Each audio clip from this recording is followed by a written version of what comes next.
daan muna kami dun sa hospital para bisitahin natin si Ate Maricel. First time natin.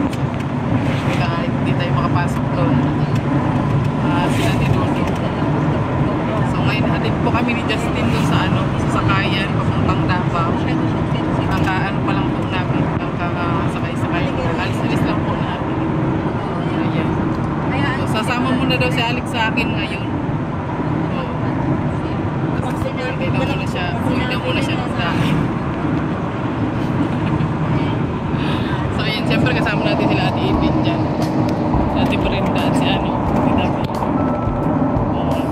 last day ng aming banding-banding. Mamimiss kita Ate Brenda. Mamimiss kita pe. I love you guys. I love you Ate Brenda. Opo, picture tayo mamaya. Mamimiss namin yung kakulitan ni Ate Brenda. Mamimiss namin ang duwende. Kapatid ko to. Oo, magkapatid sila sa likod. Babalikan ko kayo. At syempre si Ate Eden, babalik din niya. Ribbon cutting pag magdating. Sige na rin tayo. Malapit na ako.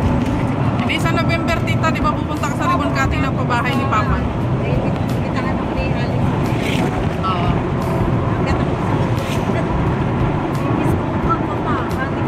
Ay! Inuman na ng vitamins.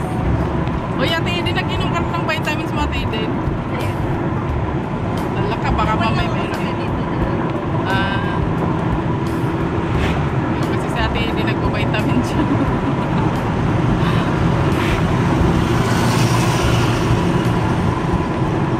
Medyo malayo-layo po kasi ang dito. Davao. Pil-pil ko. Maliit na yan.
Guys.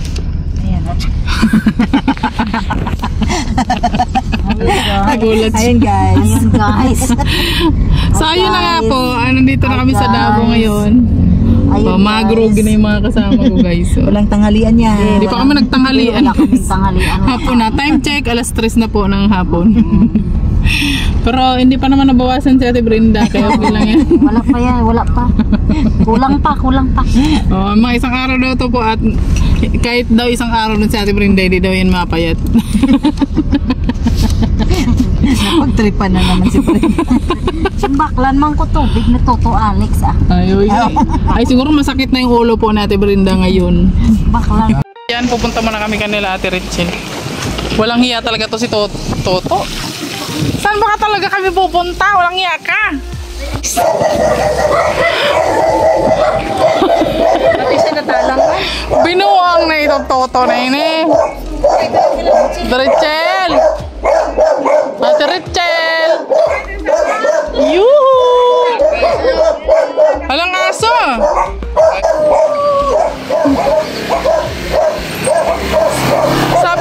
Sabi ni Toto, doon pa daw sa kulay pula. Binuang na Toto ini.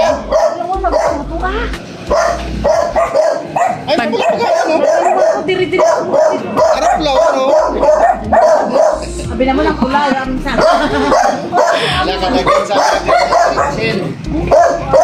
Ay!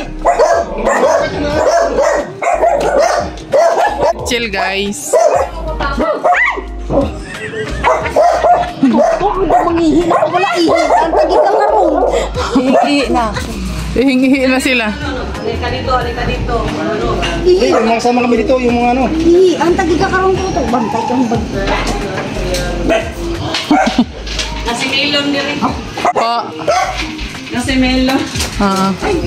Yan sa akin. Busy ka pala? Ako mga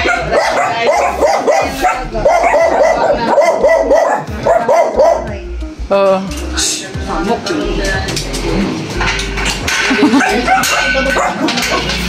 O, tara na. Pasok na tayo rito. Ano nga? No. Ay! Ay! Ay! Hala kasi gingyaw-yaw ni Ate Richel dito. Ihi na talaga. Ihi ka na doon. Bukol mga anak kinubre. Ay! Bukol ako.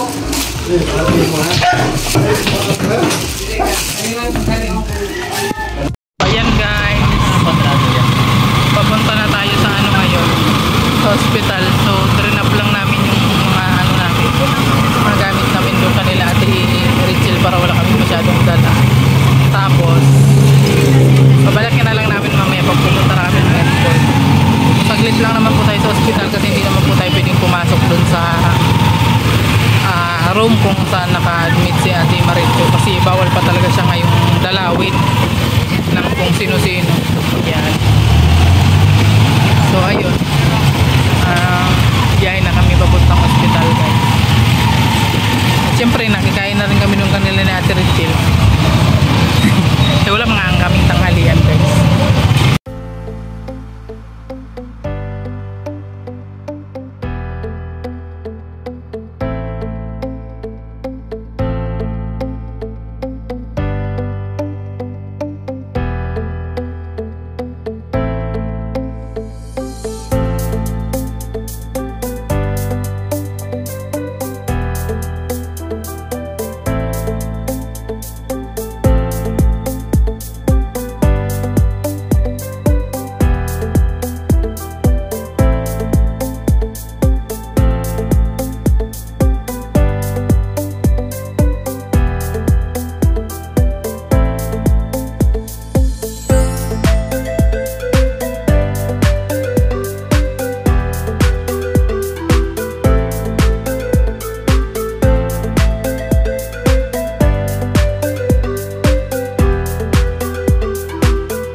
Tayo sa ano?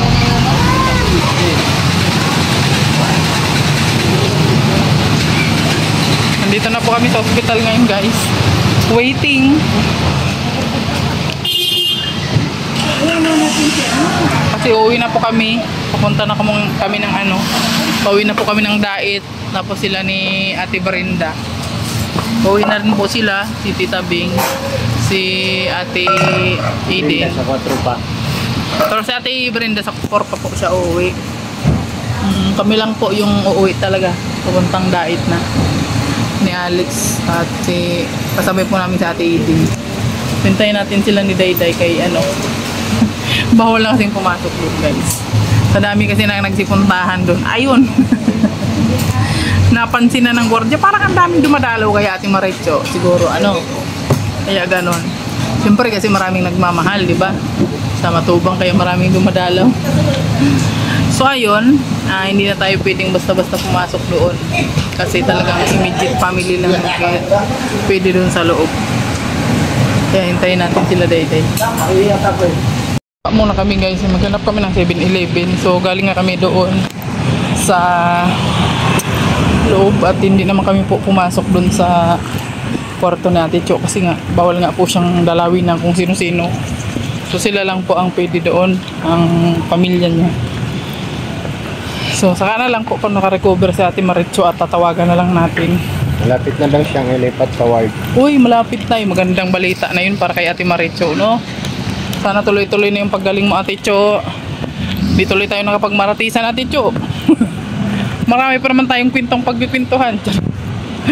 Yan, Ate Cho, ha? Pagaling ka, ha? At ano, alam ko naman na pagka lumabas ka yan, manunood ka ng mga vlog namin. Oo. Kaya ano, palakas ka, Ate Maricho, para sa mga anak mo. Kasi mahal na mahal ka ng mga anak mo.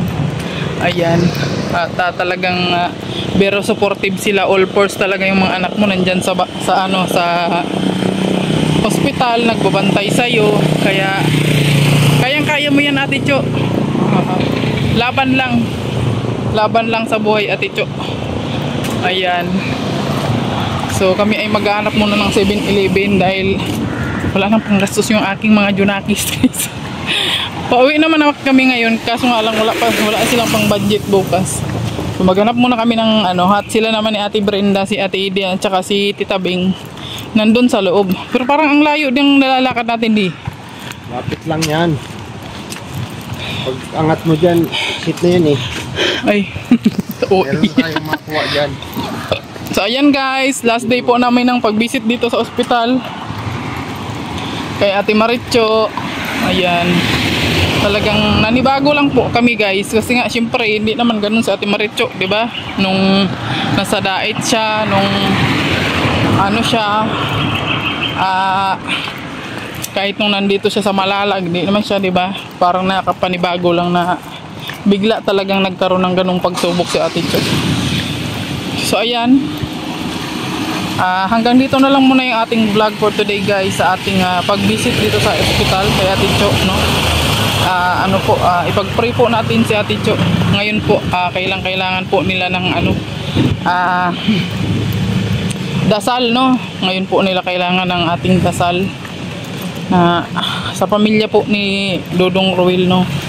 Ipag-pray po natin si Ate Maricho na sana tuloy-tuloy yung kanyang paggaling, di ba? Yun lang po. Ayan, kung di man po tayo makatulong sa financial, ipag-pray na lang po natin, kasi malaki-laki po talaga ang gastos pag ganyan guys, pagka nasa ICU tapos sa private hospital pa, naku po, talagang ano talaga yan siya. Pero alam nyo guys, pagdating kasi sa buhay, baliwala ang presyo niyan pagdating sa buhay, di ba? Baliwala po ang presyo. Masave lang ang buhay kahit magkano yan, di ba? Kasi marami naman po na pwedeng mga institusyon na pwedeng malapitan, di ba? So ayun, at sana i-guide din po sila ni Lord para maano ba yung kanilang maging maayos yung proseso ng kanilang mga nilalakad na papilis, di ba? Kasi syempre sa ngayon po ang nangyayari sa kanila ngayon ay talaga medyo down pa yung mga bata, no? So ayan, at nandito naman po tayo para sumuporta po sa kanila sa advice lang po tayo kasi wala naman tayong may ambag talaga.